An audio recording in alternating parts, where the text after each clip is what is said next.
Hi,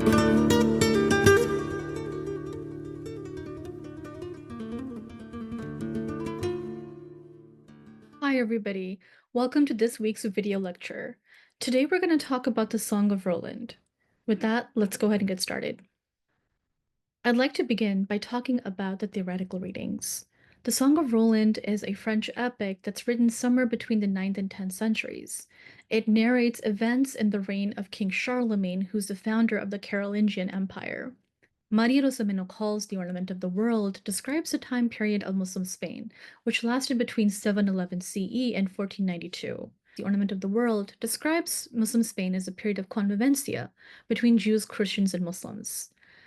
In her book, it's very clear that the civilizational achievements of Muslim Spain in the fields of architecture, science, mathematics, literature, poetry emerged from the conditions of living together, sharing together, and having this intellectual and cultural exchange between these three religious communities. Analogously, Mary Louise Pratt introduces us to the idea of contact zones. Context zones is the idea of a cultural space where you have the encounter between two or more different cultures. Something that's important about Pratt's description of context zones is that literature, in her account specifically travel literature, but this can apply to many other genres. So again, literature emerges from these conditions of contact and encounter. An important feature of many context zones is that this cultural borrowing, encounter, and richness is accompanied by asymmetrical power relations, which can include war and conquest.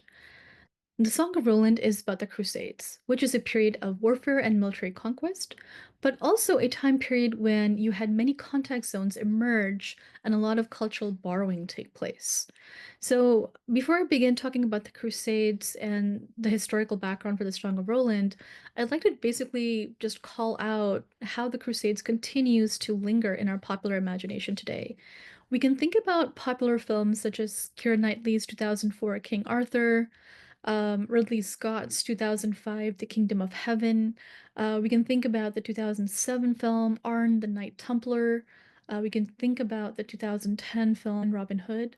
So again, all of these films really speak to the fact that the Crusades continues to fascinate us and to become a cultural touchstone in our cultural and literary production today. So quick point before I move on, King Arthur, if any of you are confused by that, he's a Celtic king, and the King Arthur stories start out as oral culture about this legendary Celtic king, but they get written down during the Crusades and they become very much a Crusades text.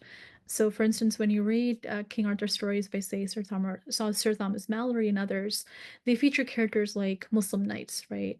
And so it is a Crusades text. So, not to just limit it to historical film adaptations, but we can also think about the visual iconography of the Crusades and in superhero culture. So, if any of you happen to be fans of the Marvel Universe, it's fascinating how the visual design of so many of the heroes does call back to knights, right? We can think about RDJ as Iron Man, and very clearly his suit is designed in reference to the style of a medieval knight. So, one popular misconception that still remains within our modern pop culture recycling of the Crusades is the idea of the Middle Ages as a homogeneous time period in Europe. There is again this kind of conception that the Middle Ages is a period of cultural purity, it's a cultural origin point, it's a space and a time where there's some kind of cultural homogeneity. And I think reading a text like the Song of Roland is powerful because it dispels those notions. We can see the context zones as they emerge in this particular text. We can look at the incredible amount of cross-cultural exchange and encounters that do take place. And so, yes, the Middle Ages by no means is culturally homogenous. It's very much the opposite. So, given the fact that I'm talking about the Song of Roland as a Crusades text, it's helpful to start at the beginning and to give you guys a crash course in the Crusades. So, the Crusades starts with Pope Urban II's 1095 speech at the Council of Clermont. And I have the full speech linked to our week's module. But what precedes the section that I'm citing is a long list of domestic complaints, right? Pope Urban is talking about young men as being very unruly, about attacks taking place on bishops, about improper observations of religious rites and religious duties, right? So there's a sense of domestically Christendom needing to kind of get a handle on things and learning what to do with young men who seem to be out of control. And so I'm going to go ahead and read parts of it out loud for you guys. Although sons of God, you have promised more, sons of God, again, just referring to the congregation, the Christian congregation, you have promised more firmly than ever to keep the peace amongst yourselves and to preserve the rights of the church. There remains still an important work for you to do. Freshly quickened by the divine correction, you must apply the strength of your righteousness to another matter which concerns you as well as God. For your brethren who live in the East are in urgent need of your help, and you must hasten to give them the aid which has often been promised them. For, as most of you have heard, the Turks and Arabs have attacked them and have conquered the territory of Romania, the Greek Empire, as far west as the shores of the Mediterranean and Hellespont, which is called the Arm of St. George. They have occupied more and more lands of these Christians and have overcome them in seven battles. They have killed and captured many and have destroyed the churches and devastated the empire. If you permit them to continue thus for a while with impurity, the faithful of God will be as much more widely attacked by them. On this account, I, or rather the Lord, beseech you as Christ's heralds, to publish this everywhere and to persuade all people of whatever rank, foot soldiers and knights, poor and rich, to carry aid promptly to those Christians, and to destroy that vile race from the lands of our friends. Let those who for a long time have been robbers now become knights. Let those who have been fighting against their brothers and relatives now fight in a proper way against the barbarians. Let those who have been serving as mercenaries for a small pay now obtain the eternal reward. Let those who have been wearing themselves out in body and soul now work for a double honor. So the part that I've highlighted, I think again, does speak to the fact of domestic unrest, right? People who have, been robbing, people who have been engaging in all sorts of activities which are harmful for social cohesion and social order. This speaks to mobilizing them and pushing them outward against a picture of an external enemy. The enemy gets referred to by such epithets as barbarians or vile race, right? But once again, the problem seems to be more on the inside of Christendom. It seems to be more of a domestic problem, right? That needs this external enemy to get resolved. It is rather ironic that the Pope is calling for the Crusades on the behalf of Eastern Christendom, which basically refers to the Eastern Orthodox Church and the Byzantine Empire.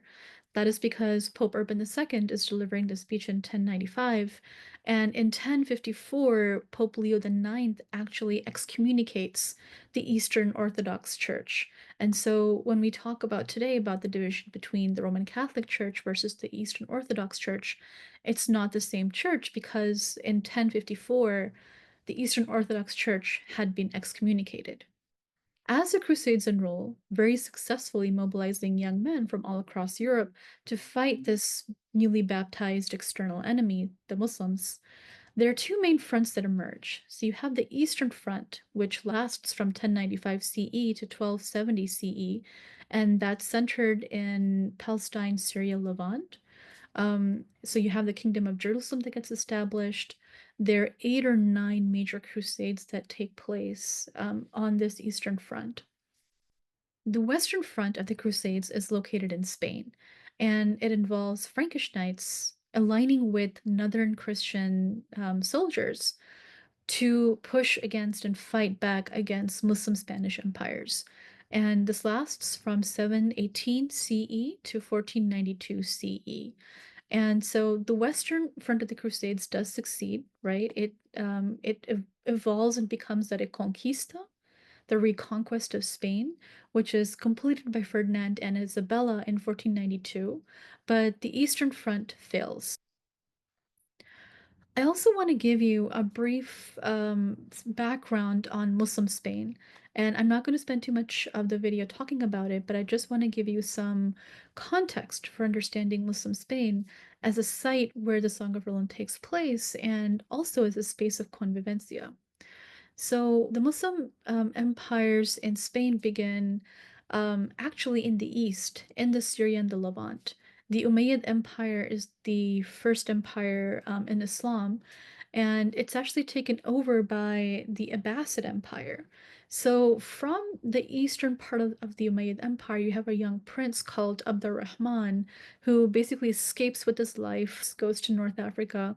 He aligns with Berber tribes and he organizes the conquest of Spain. So he establishes the first Umayyad Empire in Spain. This is the Umayyad branch in Spain, distinguishing it from the Eastern Umayyad Empire. This is established in 750 CE, and it lasts a little bit less than 200 years. So, one aspect of the Umayyad Empire is that there's a large amount of mixing that does take place with the Gothic Christians. So, by the time that Abdurrahman III, the grandson of Abdurrahman I, is ruling, he very famously had red hair, which he had to dye black to look more Arab. So clearly, his mother was Christian, was Iberian Christian. And so again, there's a lot of cultural mixing that's taking place, a lot of racial mixing that's taking place. Another feature of the Umayyad Empire is that it has close relations with the Spanish Jewish community. The Spanish Jewish community has been living in Spain since the Roman times, and they're not treated very well during the Gothic period of Iberia, but after the Umayyad Empire is established, they find political positions within the Umayyad Empire, and again, there's a lot of Jewish Muslim cultural borrowing that takes place. So, after the Umayyad Empire ends, you have multiple smaller empires, like Muslim empires, sort of take its place. And eventually, there's as the Reconquista is picking up steam, these empires are kind of find themselves to be politically weak, and they call for help from Africa. And so you have two African Berber dynasties that get established. You have the Almoravid Empire that is established in 1062, and the Almohad Empire that's established in 1148. And so, even though there is cultural borrowing that's taking place under the Almoravid and Almohad empires, but they do tend to be more conservative. They see the previous Spanish Muslim empires as being more decadent in nature. And so, some of that cultural borrowing does narrow, I would say, under these two empires. And in the final sort of Spanish Muslim state in Spain, the Nasrid Empire, which is the state of Granada, right, which builds the Alhambra, right. So there, that again is a return back to this kind of cultural mixing, this cultural openness. But that period is also brought to an end when Ferdinand and Isabella complete the reconquest of the Iberian Peninsula in 1492. So, my reason for giving a little bit of this history is also just to kind of establish that when we use Muslim Spain, it's not just one thing, right? There are many different historical periods, there are many different political dynasties that are involved. And again, this kind of historical specificity is needed. And just as a way to kind of resist, stereotyping. So when we talk about Muslim Spain, when we talk about convivencia, there are many different examples that we can pull across. One example that Menokal brings up that I think is fascinating is that she talks about the 19th century architectural style that was in vogue in German synagogues and how they were pulling from the architecture of Muslim Spain, right? So, and again, this is a callback to how Jewish and Muslim communities continue to remember Muslim Spain as a time period of civilizational brilliance and civilizational distinction. And even though Menacol does not talk about it, but if you travel in North Africa, you see very much the same thing. You'll see music and architecture that is a very deliberate callback to, the mosque in Cordoba or the Alhambra, right? This time period. And I would say the same goes for the Christian side as well. Like when we think about tourism numbers in Spain, the attractions that are most often visited do tend to be the Mosque of, again, the Mosque of Cordoba or the Alhambra or any of those other sites. And so again, there is this sense of Muslim Spain being a time of civilizational brilliance that continues to speak to um, Jews, Muslims, and Christians even till today. So, other examples of convivencia, we can also look at this fascinating picture from a manuscript called the Libro de Juegos, or the Book of Games, which is held in the monastery of El Escorial, which is a palace complex monastery built by King Philip II in the 16th century. And so this is a medieval manuscript from the 13th century, but we can see chess, right, which is a game that was brought to Europe through Muslim Spain. This image is fascinating because you have on the left a European Christian man, like we can see the blonde hair, play chess with a Muslim man. But like the features of the Muslim man, he seems to have a very reddish colored beard. It may be discoloration of the colors that have taken place over centuries, but again, it might also be somebody who might be of Gothic Iberian descent, who's converted to Islam, whose parents converted to Islam generations ago. Again, it's fascinating to speculate on the appearance of these two characters. But in any case, we have a Christian and a Muslim playing chess, right, in a tent together. So, the Song of Roland is a literary reimagining of the Battle of Roncesvalles, which took place in 777 CE. But this particular epic is written in between the 9th, 10th centuries, and then it becomes sort of more standardized in the 11th century. So there is a gap of a couple of centuries between the events, the historical events that this epic is narrating, and when it comes to be written down. So there are some fascinating changes that do take place in the literature vis-a-vis the history. Historically, the Battle of Roncesvalles takes place because Charlemagne, who's the king of the Franks, is asked to fight on behalf of a Muslim ally in Spain against the Umayyad Empire. So there's another Muslim kingdom that's smaller, weaker. They're fighting against the Umayyads, and they call out to Charlemagne. They're like, "Hey, can you come in and help us? Fight against the Umayyads?" And Charlemagne agrees. So Charlemagne goes and fights with their Muslim ally. When Charlemagne is returning across the Pyrenees back to France, right, his army is ambushed by the Basques, the Basque people, which leads to the death of Count Roland and many other aristocratic knights. And so the Basque people of Spain are fascinating, right? And so they're very proud proud mountainous folk who again attack Charlemagne's army because they don't appreciate another military crossing over their territory, of violating their territorial borders. But they're Christian, right? They're European Christian.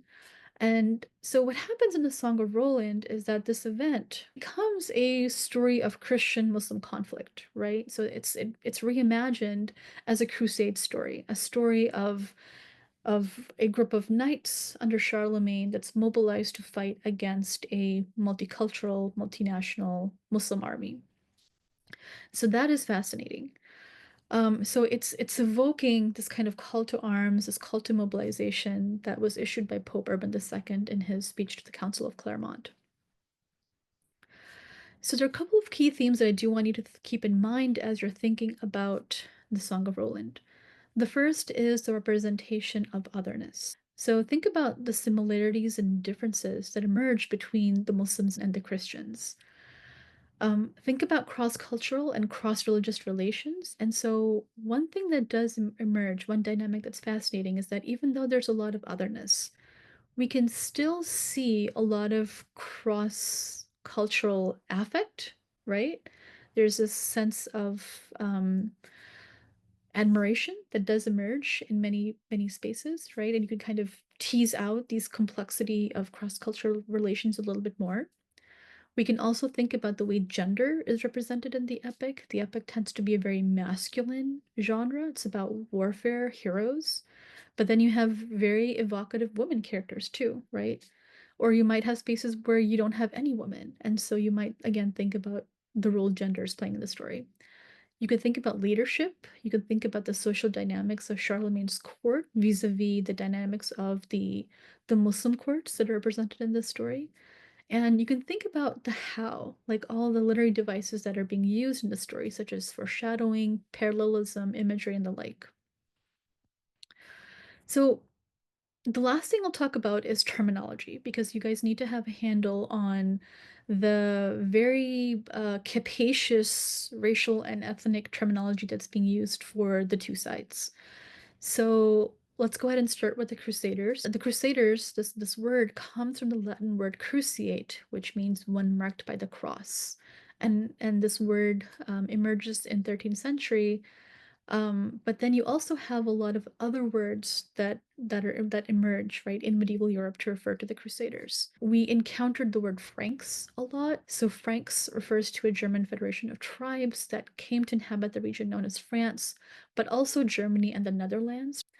We also have the term milites, which is a Latin term which means soldiers, and we have peregrini, which means pilgrims. And a lot of the crusading orders did see themselves as pilgrims, right, to the Holy Land. That iconography of being pilgrims gets reworked into a lot of their imagery and their storytelling. Historically, there's isn't a lot of homogeneity as to what crusading was or what it involved, but there are some key ideas that do come across. So the first is the idea of conquest for economic power, as well as for organizing relationships within Christendom between Christians, as we saw in the speech of the Council of Clermont, as well as organizing relationships with Muslims and Jews. It also involves a praise of violence in the cause of overtly stated religious objectives. Sometimes the objectives are not religious in nature, they tend to be political or economic, but they're expressed in religious ways. But in any case, there's a strong use of religious language, right, to justify use of violence. It involves narrating and developing a sense of collective and communal memory, which the Song of Roland definitely does. It becomes eventually in 19th century, right? It becomes France's national epic. It's rediscovered in the 19th century and then becomes, a national epic. And so, again, thinking about the role of a story like this and what does it mean to the story that a community decides to tell about itself. And as I've mentioned, it also involves othering language towards the other that's juxtaposed with a sense of admiration, attraction, and desire for the other. The emotions are not straightforward, but that's part of the fascination of context zones, right? All this complexity that's taking place across cultural, ethnic, religious, racial borders, right? And that's something that I want you guys to be attentive to as we read the poem. So for the other side, let's decode Saracens, well, more generally Muslims, right? And the variety of terms that are used to refer to them. So we meet a lot of terms in the Song of Roland that are used to describe Muslims, and I'll go through the list one by one, but I just want to say that the politically correct term is Muslim, right? Which basically means one who submits to Islam. The root word is salama, which means peace. So when we talk about Muslims, including in the Song of Roland, it's important to apply and qualify them with geographic or ethnic terms like Iberian or Spanish Muslim, Arab, Berber, like Eastern or Levantine Muslim, Egyptian Muslim, North African Muslim, Sub-Saharan Muslim, and the like. So even if it's your first introduction to medieval literature, you'll still be able to kind of distinguish when a character is being described differently because they're a Muslim from North Africa versus a Muslim from the Levant or from the East, right? So pay attention to those kinds of variations, even when the language seems to be very totalizing. So other terms for Muslims, we have pagan. So the Crusaders popularly represented Muslims as idol worshippers, worshipping a trinity of idols or false gods that included Muhammad, Termagant, and Apollo. This is actually very anti-Muslim because Muhammad was very well known for being very much against idols. Like part of what he saw as his divine mission was taking the idols outside of the Kaaba, which is like the holy house of Islam, that Muslims believe was built by Abraham with his son Ishmael. And obviously, Muhammad also very emphatically stated himself to be a human being. So the idea of Muhammad being an idol or god of any kind is very much against the Islamic belief system. We have the term paynim, which again is another variation of pagan, means heathen or pagan. We have the term Moor, which specifically means somebody from sub-Saharan Africa, specifically Mauritania.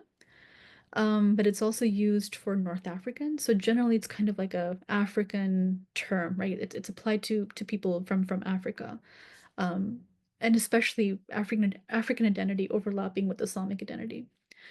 And then you have Saracen, which has its own fascinating history.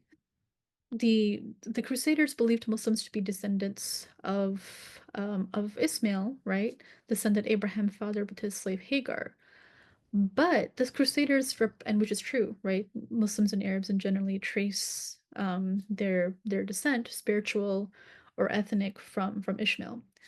But the Crusaders also represent Muslims as so ashamed of their lineage from Ishmael that they desire to be of the lineage of Sarah, Abraham's first wife.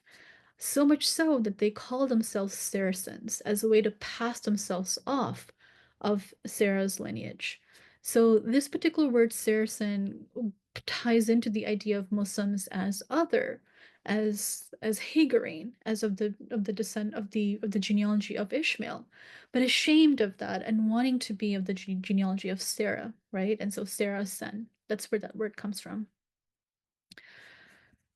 All right, and that brings me to the end of my presentation. I hope this context is helpful to you as you read the Song of Roland, and I'll be with you next week.